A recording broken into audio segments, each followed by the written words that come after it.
Përshëndetje e mirë se keni ardhur në këndin e intervistës. Sot do flasim për turizmin, një temë që është përfolur shumë vitet e fundit, pasi Shqipëria është bërë një nga destinacionet më të përfolura në rajon. Do flasim për tendencat e sezonit turistik 2026, apo vizitohet Shqipëria si më parë, çmimet si janë mbi të gjitha. A është sot e përballueshme një javë pushime për një familje mesatare në Shqipëri? Me ne sot do të jetë eksperti i turizmit Denis Dema. Faleminderit për ftesën ju Arda, është kënaqësi të jem këtu. Faleminderit ju.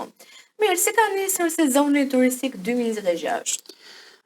Sezoni turistik gjithmonë nis me sfidat e veta, me problematikat e veta, por që Shqipëria vitet e fundit ka marrë, themi, një vëmendje ndërkombëtare, dhe normalisht që ka pasur boom rezervimesh edhe këtë vit për Shqipërinë.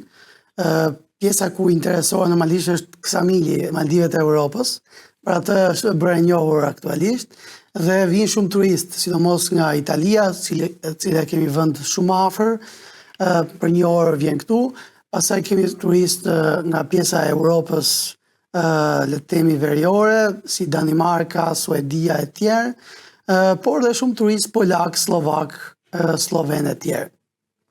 Mirë, situata e vendit tonë është në një situatë të vështirë për shkak të protestave që janë zhvilluar, e tashmë është hapur të themi lajmin që janë anulluar shumë rezervime nga të huajt. A është e vërtet kjo gjë? A shohim ne që tendenca e rezervimeve është ulur apo vijon të jetë në rritje? Shiko, nuk mendoj që protestat kanë ndikuar tek pjesa e rezervimeve. Protesta ka gjithandej në botë sot po të shkosh, nëse nesër shkon në Rom, shkon në Milano, shkon në Barcelonë, shkon në Madrid, shkon në çdo vend të botës po të shkosh, ke protesta gjithandej. Po kjo nuk do thotë që turistët nuk shkojnë ato vende, e anullojnë vetëm sepse ka protesta. Në Shqipëri kanë nisur protesta dhe sidomos ditë e para normalisht që turistët e huaj mund të kenë qenë të shqetësuar kur kanë parë lajmet nëpër media, sepse ka media, le të themi, ndërkombëtare që japin edhe segmente nga protestat e tjera të mëparshme ku shfaqet dhunë, por përgjithsisht nuk ka pasur probleme me pjesën e rezervimeve, duke qenë se duhet kuptojmë diçka. Personat që rezervojnë në avans, edhe nëse dhe i anullojnë pushimet e tyre, nuk ju kthehet gjë mbrapsht, kështu që janë të detyruar të vinë në Shqipëri, patjetër. Por realiteti është krejt ndryshe. Protestat mund të jenë dhimbje koke për qeverinë, duke qenë se atyre i adresohen, por për turistët nuk ndikon as pak kjo, sepse gjithsesi turistët nuk është se vinë bëjnë pushime tek kryeministria. Shkojnë në jug të Shqipërisë. Në jug Shqipërisë, nëse hap lajmet, nuk ke protesta. Kështu që nuk ka asnjë lloj problematike, nuk ka asnjë lloj, le të themi, kaosi ose le të themi për ta bërë problematike gjendjen. Rezervimet vazhdojnë, të huajt do vazhdojnë të vinë, sepse shohin që nuk ka asnjë problematike. Mjafton të përmendim një fakt thjesht, qofse protesta do ishte problem, të parët që do kishin dalë në konferencë për shtyp për t'i bërë thirrje qytetarëve të tyre për të pasur kujdes, është ambasada amerikane që ndodhet në Shqipëri. Ata nuk kanë dalë, kanë qëndruar mjaft heshtur, edhe ata e kuptojnë që kjo është një protestë paqësore, kështu që nuk ka probleme. Duhet i themi edhe njerëzve që nuk ka probleme, duhet i themi edhe turistëve të huaj që nuk ka probleme Shqipëria aktualisht. Është vend mjaft i sigurt për bërë pushime, është mjaft i sigurt, shqiptarët janë gjithmonë miqësor, madje ka disa agjenci që promovojnë dhe turizmin e protestës. Kështu që çojnë turistët në protestë. Edhe protesta vetë ka fituar një vëmendje ndërkombëtare dhe është bërë mjaft e këndshme edhe për turistët e huaj. Mirë, duke qenë se numri i turistëve të huaj është gjithmonë në rritje, cilat janë vendet që ata frekuentojnë më shumë kur vinë në Shqipëri? Vendet që frekuentojnë më tepër janë pjesa e jugut të vendit, Durrësi, duke qenë se është pjesa bregdetare e vendit tonë, por që duhet përmendur edhe pjesa e veriut të vendit, si Shkodra për shembull, është destinacion mjaft turistik. Ka edhe shumë turistë huaj që përveç se vinë për të bërë plazh në vend si Durrës, si Golemi e tjerë, ka ditë caktuara që mund të shkojnë të vizitojnë ture ditore, le të themi, që mund të shkojnë në Shkodër, mund të shkojnë në Belsh, duhet të thënë që Belshi është Toskana e Shqipërisë. Kështu që nuk mendoj që personat që vinë në Shqipëri qëndrojnë patjetër një javë të tëra duke të bërë plazh, por edhe lëvizin. Ka raste që lëvizin edhe brenda ditës, dhe vinë darkë, do të ka turizëm ditor, le të themi, ku ja mundson transfertën agjencia e cila jemi ne, le të themi, ose dikush tjetër, ja mundson dhe i çon në një destinacion si, le të themi, Belshi, Shkodër, Gjirokastër e tjera, dhe në fundit të ditës i sjell përsëri në hotel. Po preke pak në fillim që turistët që vinë më shpesh në Shqipëri, janë italianët, kemi pikërisht nga Danimarka, po përveç këtyre shteteve që jemi mësuar gjithmonë, që edhe ne shqiptarët i vizitojmë shumë shpesh, a ka të tjerë, apo edhe themi nuk ka shkuar promovimi i turizmit ton në atë shkallën e duhur, saqë ne të arrijmë të mbizetërojmë të gjithë tregun? Sigurisht ka edhe të tjerë, mua më vjen mirë të them që ka edhe turistë izraelit, ka le të themi chartra që vinë nga Izraeli, që sjellin turistë huaj, madje kam takuar disa prej turistëve tuaj izraelit dhe në Tiranë. Shqipëria preferohet dhe nga ata për pushimet e verës dhe bëjnë mjaft mirë që vinë. Ata nuk vinë këtu për të pushtuar zvërnecin, si thon disa teori konspirative, vinë dhe ata për të pushtuar. Kështu që turistë izraelit ka dhe turistë nga lindja e mesme, le të themi arabët, le të themi Emiratet e Bashkuara Arabe, ku ka fluturime direkte Shqipëria me ato vende, por duhet të thënë që ka fluturime direkte me shumë vende, le të themi edhe të Spanjës, si Palma de Mallorca, aktualisht, Sardenja, ka vende të tjera edhe ve Europa Baltike, kemi fluturime direkte me Vilnius dhe Rigën kemi aktualisht. Kështu që dhe ata janë mjaft interesuar për ta vizituar vendin tonë. Duke qenë se vendin e tyre është mjaft totë dhe vendi jonë është mjaft i ngrohtë, është me vend mesdhetar, kështu që pse jo. Pra, jo vetëm që ne mund të arrijmë të vizitojmë këto vendet shumë shpejt, shumë kollaj për shkak se kemi linja direkte, por edhe ata e kanë këtë favorin duke qenë se nuk i mundon fare fakti për të qenë 1 orë tranzit këtu apo 2 orë diku tjetër. Kështu që edhe nga këto vende e kemi mundësi që të kemi turistë.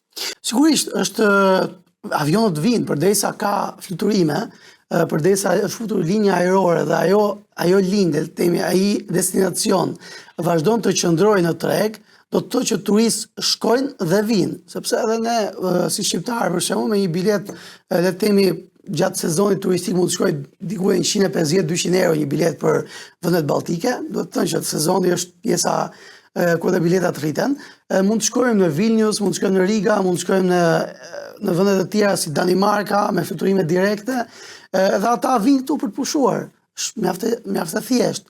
Për vende si Danimarka për shembull 200 euro janë mjaft lirë sepse është low cost një bilet e tillë për ta. Kështu që duhet të thënë që Shqipëria është një destinacion që preferohet shumë dhe po futen edhe shumë linja të tjera. Destinacione të tjera të cilat nuk kemi pasur më parë fluturime direkte. Dhe fal Zotit që Shqipëria është bërë një destinacion i njohur ndërkombëtarisht dhe po futen shumë fluturime, kompanitë ajrore po fusin shumë fluturime me vende të cilat ne nuk i kemi pasur më parë. Mirë, preke pak në fillim që turistët e huaj kryesisht preferojnë jugun e vendit. Po turizmi malor, a nuk preferohet apo nuk ka marrë akoma atë promovimin e duhur? Turizmi malor për fat keq nuk e ka marrë promovimin e duhur në vendin tonë, por duhet përmendur dhe infrastruktura në vend.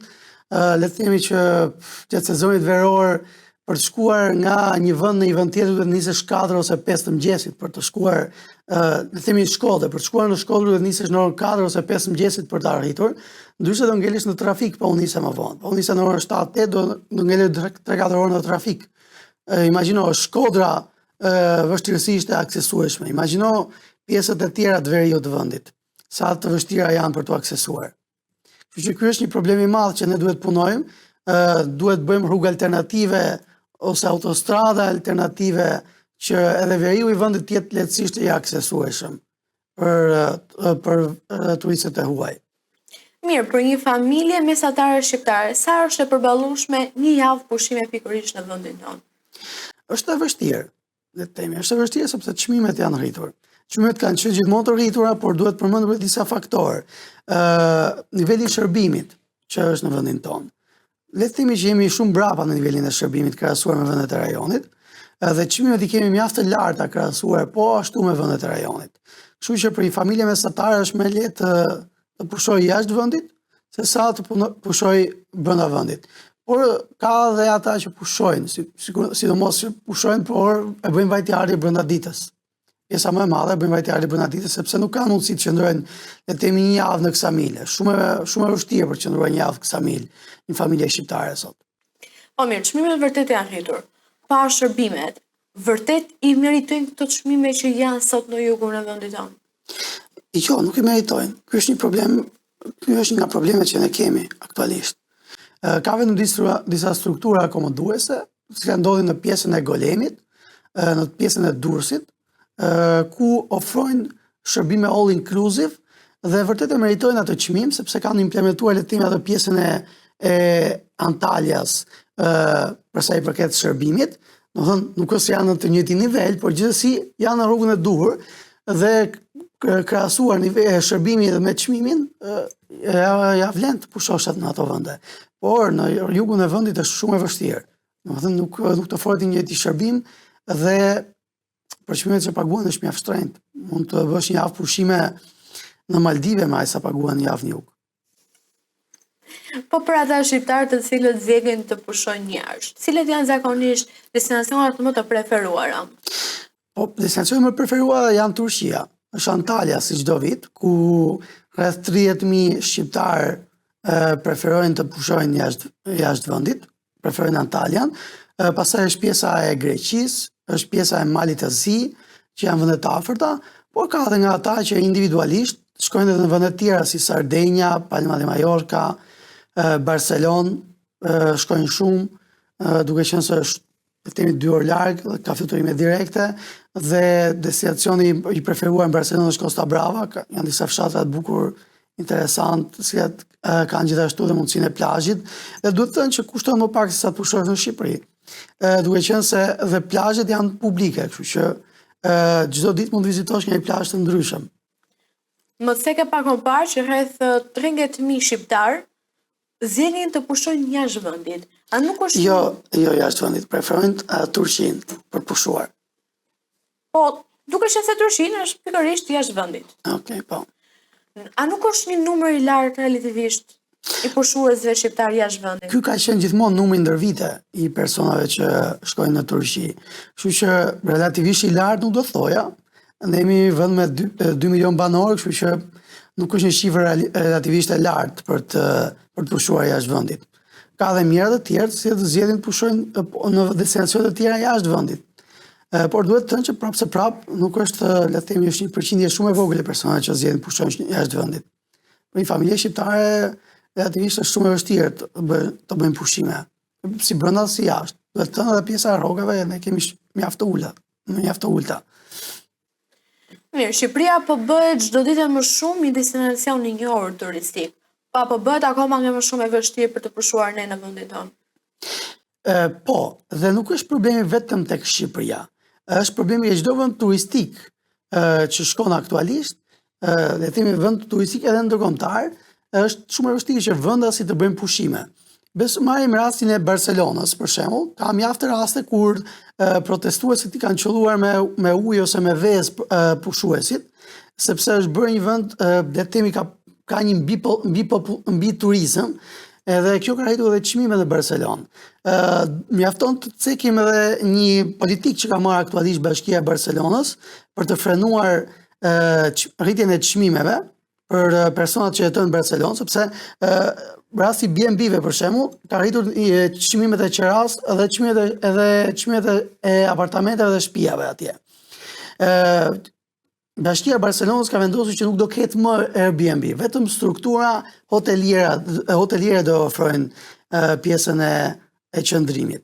Kështu që Airbnb nuk do jenë më në Barcelonë. Mendoj që ne duhet ta marrim, duhet ta marrim si shembull Barcelonën, që të ulen çmimet e apartamenteve dhe shtëpiave, sepse shumica e shqiptarëve aktualisht kanë të pamundur të marrin një shtëpi me qira, janë rritur shumë qirat, do të thënë.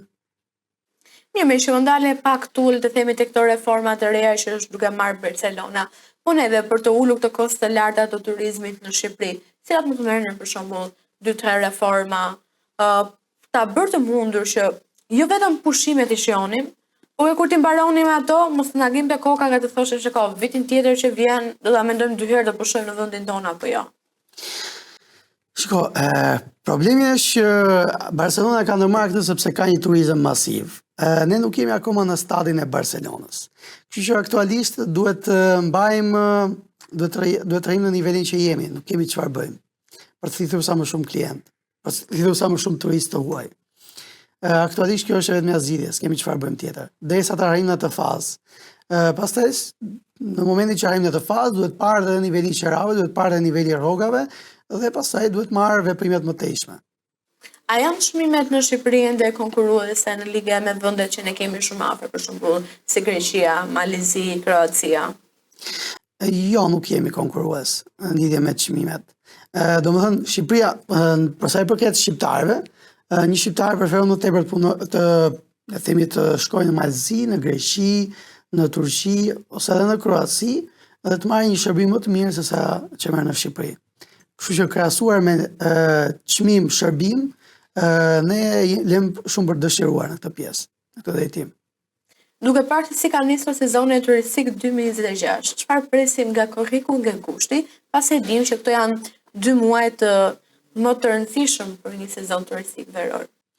Atëherë duhet të parë korriku dhe kushtet të shohim nëse vërtet është e vërtet ajo që thon operatorët turistik ose edhe vetë qeveria që janë ulur rezervimet, që unë le të themi dyshoj, sepse për korrikun dhe kushtin rezervohet minimalisht 6 muaj në avans, kështu që pritet kemi një boom turistik dhe këtë vit. Kështu që do kemi më tepër trafik, do kemi edhe një boom turistik, le të themi. Për mendimin tim, periudha më e mirë që neve që nuk na pëlqejnë shumë njerëzit, le të themi, kemi shumë njerëz vërdall, është fundimarit qershor dhe shtatori. Ku ulet ai bumi turistik dhe vendet janë, le të themi, vendet turistike janë më të lirshme për të pushuar. Mirë, cilat vende do të sugjeronit ju për të pushuar, jo vetëm shqiptarët, por edhe të huaj që vinë në Shqipëri? Vendet që unë do sugjeroja është pjesa e Velipojës në Shkodër, është mjaft këndshëm aktualisht. Do sugjeroja pjesën e Bregdetit të Divjakës, janë vende le të themi që janë mjaft ekonomike, pastaj për personat që kanë më tepër buxhet, pjesa e jugut, Vlora, Himara e tjerë, janë gjithmonë ide e mirë, nuk e qenë se plazhet janë të mrekullueshme në pjesën e jugut të vendit tonë. Mirë, do në mbyllet të kësaj bisede, do na sugjerosh në disa vende që ne mund të vizitojmë jashtë? Sigurisht, duke qenë se kemi fluturime direkte aktualisht me disa vende që janë mjaft interesante, do të sugjeroja Sardenjen, ku ne kemi fluturime direkte me Algjeron aktualisht, dhe janë me low cost këto fluturime. Me një makinë me qira mund të thosh çdo ditë nga një plazh të ndryshëm, nga një fshat të ndryshëm në Sardenja, do sugjeroja gjithmonë Palma de Mallorcën, duke qenë se është një destinacion mjaft i kërkuar, ka qenë një destinacion mjaft i kërkuar ndër vite dhe aktualisht ne kemi me fluturim direkt. Dhe besoj që këto janë 2 destinacione që unë do i sugjeroja personave le të themi që janë aventurierë. Personave të tjerë pastaj, të cilët janë me familje, do i sugjeroja Antalyan dhe Greqinë, Bregdetin e Greqisë, ku ofrohen paketet all inclusive dhe mund të ndihen mjaft komod me familjet e tyre, duke qenë se ofrojnë edhe pjesën e shërbimeve. Denis, faleminderit, është kënaqësi. Faleminderit për mua, ishte gjithmonë një kënaqësi. Faleminderit e ju miq të cilët na ndoqët, takimi jonë në Rankës do të jetë javën tjetër. Deri atëherë, mirë takofshim.